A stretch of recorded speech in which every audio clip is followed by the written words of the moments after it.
Oi, pessoal! Neste vídeo, a gente vai falar sobre os vidros resistentes ao fogo. E eu, Thaís, analista de projetos da Abvidro, convido o Paulo Pena, da Vetrotec, para explicar um pouquinho para a gente sobre esses vidros.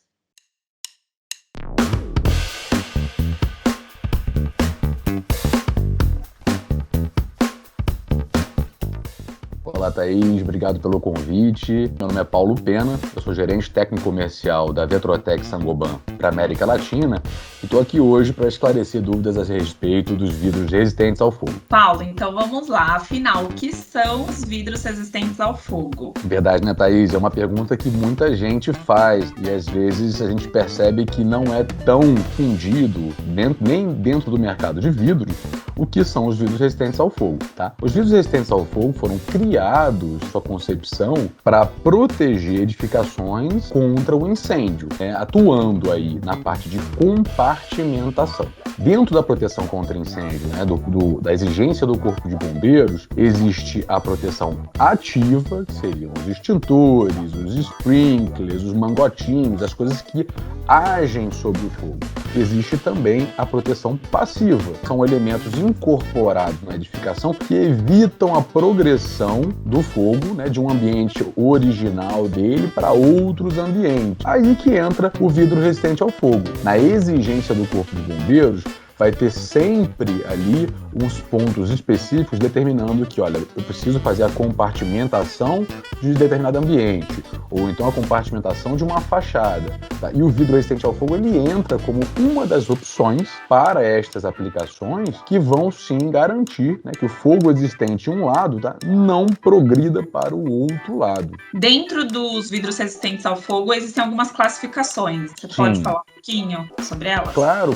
A norma que vai determinar essas classificações no Brasil é a NBR 14925, versão de 2019, é a mais recente. Essa norma tem um paralelo com a norma europeia EN 13501-2, que é a norma de classificação geral de elementos resistentes ao fogo. Então, elas têm as mesmas siglas para determinar a classificação. É dividida em 3 possibilidades. A primeira dela é o chamado para-chama, que leva a sigla E maiúsculo.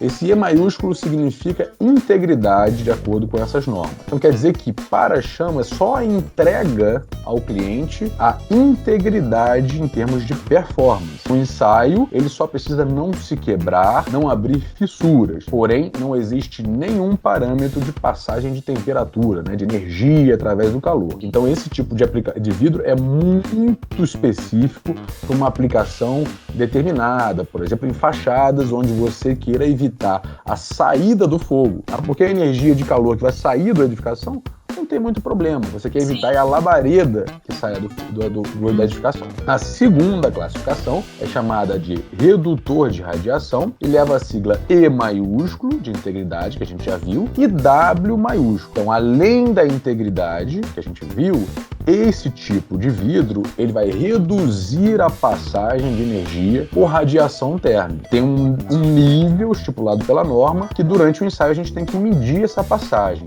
O intuito desse vidro é fazer a compartimentação de ambientes que não vai ter refúgio de pessoas. Ou seja, a compartimentação ela é suficiente para não deixar coisas se guinizarem espontaneamente do lado protegido, Você não receber muito calor e pegar fogo espontaneamente, Então a gente garante a compartimentação, porém o nível de temperatura pode ser um pouquinho a mais do que o confortável para pessoas, Mas a intenção aqui é fazer a compartimentação. Então esse é o segundo nível. Paulo, e para esse tipo de vidro, tem alguma aplicação que você indica? Onde que ele é mais usado comparado ao para-chama, por exemplo? Perfeito, Thaís. Essa classificação, essa segunda classificação que a gente falou, o EW, ela é relativamente nova no Brasil. No Brasil, antes dessa revisão da norma de 2019, a gente tinha somente os dois extremos, Que a gente vai comentar aqui, o para-chamas que a gente comentou, e o corta-fogo que a gente vai comentar à frente. E o Corpo de Bombeiros do Estado de São Paulo, por exemplo, já incorporou a IT09 e já autoriza algumas aplicações imediatas. Por exemplo, em visores em paredes corta-fogo, já é possível aplicar o EW. Agora, em aplicações mais específicas, a gente pode sim sempre sugerir ao Corpo de Bombeiro a aplicação de acordo com o que define as boas práticas técnicas disso. Por exemplo, portas. Em determinados locais onde essas portas estejam, não há necessidade que a porta tenha toda a barreira ao calor, porque no local onde a porta é aplicada, geralmente é uma circulação. A circulação não tem material estocado do outro lado, né, para ser protegido contra a radiação térmica. Então, o efeito de integridade mais redução de radiação já é suficiente para manter aquela compartimentação. Outra aplicação é fachadas, por exemplo. Recentemente também saiu aí uma modificação da IT09, né, que aconteceu ali em julho de 2020, em que determinou assim que em sacadas envidraçadas, hoje em dia, seja aplicado o conceito da compartimentação de 1,20 m, né, compartimentação vertical, porque o Corpo de Bombeiros percebeu que o uso das sacadas mudou ao longo do tempo. Hoje em dia passou a ser uma extensão da sala de estar, né? As pessoas estão levando toda a sua mobília para aquela sacada, então a gente precisa de alguma forma proteger, né, um eventual incêndio que nasce no pavimento, para que ele não pule para o pavimento superior, fazendo o chamado efeito leapfrog, né,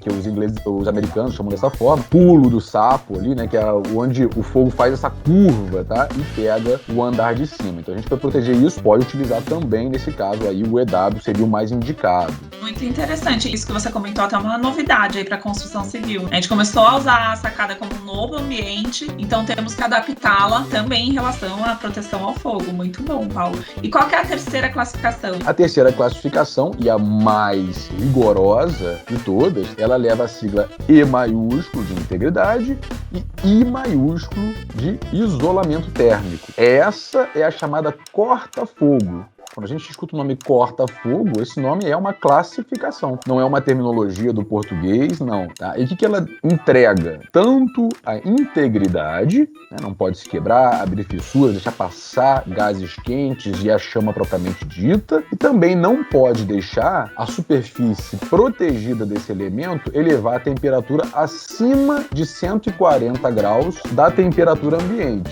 Ou seja, esse elemento ele é o mais robusto, é o que mais tem que desempenhar no ensaio. Imagina a gente colocar um elemento corta-fogo aí, né, num forno para ensaio a mais de 1000 graus, e ele tem que ficar, por exemplo, 2 horas, né, se for o caso, entregando 140 graus do outro lado, né? Então, qual a performance que esse elemento tem que ter para barrar todo esse calor que está ali do lado oposto? São 3 classificações, cada uma delas tem sua peculiaridade, né, e seu local específico para se aplicar, e o interessante é isso, a gente trabalhar, né, não mais como um interruptor on-off, tudo ou nada, mas a gente tem agora 3 classificações que trabalham mais como um dimmer, onde eu preciso de um pouquinho mais, eu coloco mais, onde eu preciso de um pouquinho menos, coloco menos, e dessa forma a gente consegue equalizar a questão técnico-econômica da edificação, entregando proteção contra incêndio, mas num preço, né, num custo mais razoável e mais adequado. Muito bom, Paulo. E assim, sempre lembrando, né, para quem está assistindo a gente,